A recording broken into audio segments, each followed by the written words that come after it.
quick video on Carcassi's Etude number 7, and this is for the development of tremolo. Maybe he did not write it for that purpose, but it really works for that. Now, what you're going to do is, as soon as you play one note, right, your first note is going to be A bass followed by tremolo on the 3rd string, 2nd fret, right? So what you want to do is develop the ability of going from thumb to ring immediately, right, planting. And then you play your first note with tremolo note with ring, and you immediately plant your middle finger on the same string. Play your middle, plant the index. Play the index and go right back to the thumb, because that's going to be your next note on 3, a C. Right? A lot of people forget to go from the index back to the thumb when they're developing the tremolo technique, right? And so it's going to go this way. That's your melody, and you're doing tremolo throughout all of that.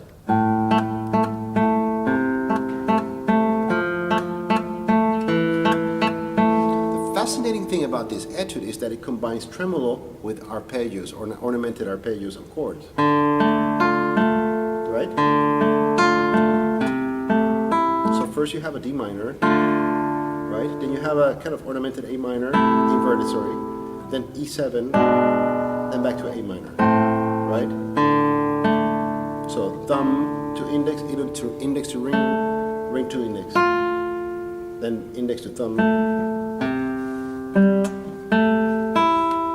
Then dominant.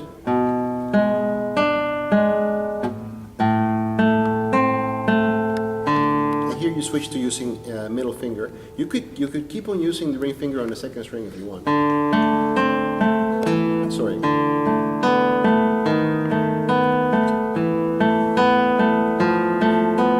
That takes you through measure 3. Then comes the 2nd line, or measure 4.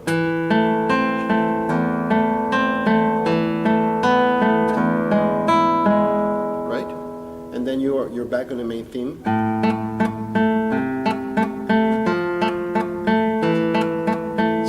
Right? D minor, right? O, 2, 1. 3, 2, open. 2, 1, 4. O, 2, 1. Then take off the 1. Then turn a D into a D sharp. Then A minor. E major, which is 1 finger. Then A minor. Then a pull off, D sharp with 3, so you can grab that with 4, right? And that's the first section of it. Then comes the C major section. So grab a C major chord. Then 2 comes down to grab that A on the 3rd string, then back to open. And then your D minor again, 3, 2, 4 on the D, G, and B string.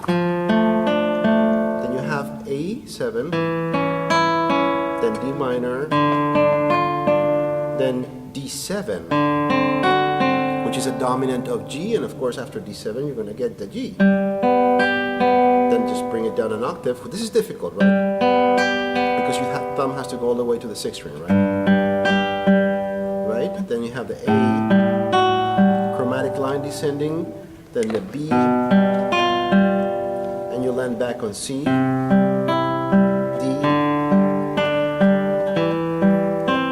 right? So here, this is, I don't have measure numbers, I'm sorry. So then D and D, then E and C, right? Then C and E. Then this part is really fun to play. Then 1 and 2, on kind of like an A7 chord. Then 3 and D, 4 and 1, open strings, 2 on the F, 4 on the D sharp. Then you want to bring your 2 over so you can grab the G sharp and the D. Then A minor, transplant the bass down an octave, open D, open B.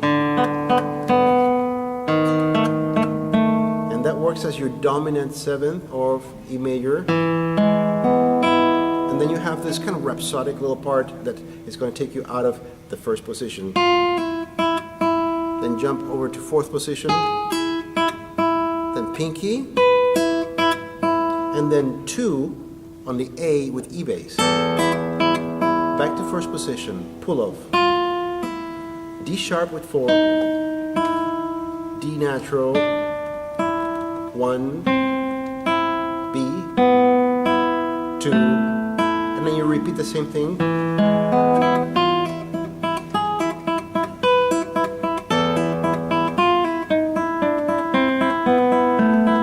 Little break there because it's an 8th note, no 16th notes, and then 4th string. It's a little kind of a transition that brings you back. On the 4th string, 3, 2, 1, 2, D, 5th string, 3, 2, and you're back on the theme.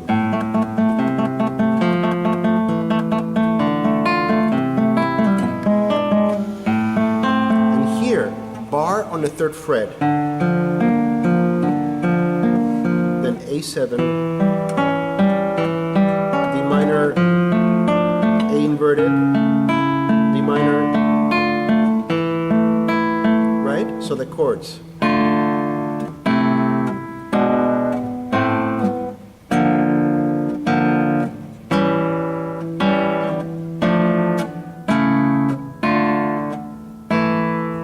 Right? And the last line, they're both on the 4th fret, D string and B string.